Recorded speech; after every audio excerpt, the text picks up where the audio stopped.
வாழ்க வையகம், வாழ்க வளமுடன். குருவே துணை. சோசியலிசம். ஒவ்வொரு மனிதனும் பிறக்கிறான், வளர்கிறான், வாழ்கிறான், முடிந்து விடுகிறான். மனித சமுதாயமோ தொடர்ந்து நீடித்து வருகிறது.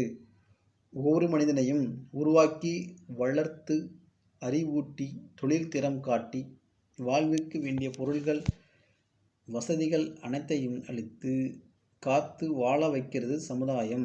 எனவே ஒவ்வொரு தனி மனிதனும் தனக்கு வாழ்வளிக்கும் சமுதாய நலனுக்கே தன் அறிவு, உடல் ஆற்றல்களையும் பயன்படுத்தி வாழ வேண்டும்.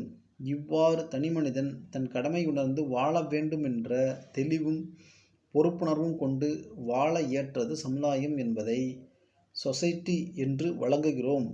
சொசைட்டியின் நலனை முன்வைத்து ஒவ்வொரு மனிதனும் வாழும் நெறிதான் சோசியலிசம். பொருட்களும் பாலுணர்வும் தான் மனிதனின் அடிப்படை தேவைகள். இவற்றை பிறர்க்கோ தனக்கோ தற்காலத்திலோ பிற்காலத்திலோ அறிவிற்கோ உடல் உணர்ச்சிக்கோ துன்பம் இல்லாத அளவோடு முறையோடு தூய்க்கும் ஒழுக்கம், பிறர்க்கு ஒத்தும் உதவியும் வாழும் ஈகையும் கடமையும் இணைந்த தொகுப்பு கருத்து அறமாகும்.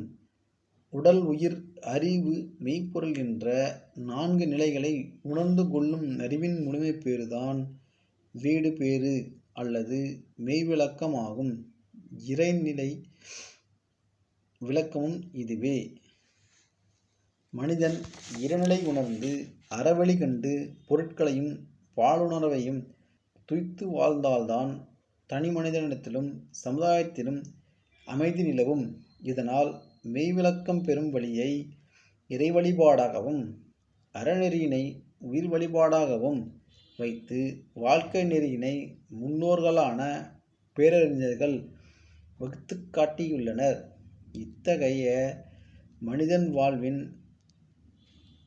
நன்னெறியே மதம் என்ற பேரால் வழங்கப்பெறுகின்றது. அறம், பொருள், இன்பம், வீடு பேறு என்ற 4ம் தேவைகளாக மனிதனுக்கு மலர்ந்தன. அருள் தந்தை வேதாத்ரி மகரிஷி அவர்கள் வாழ்க வையகம், வாழ்க வையகம், வாழ்க வளமுடன்.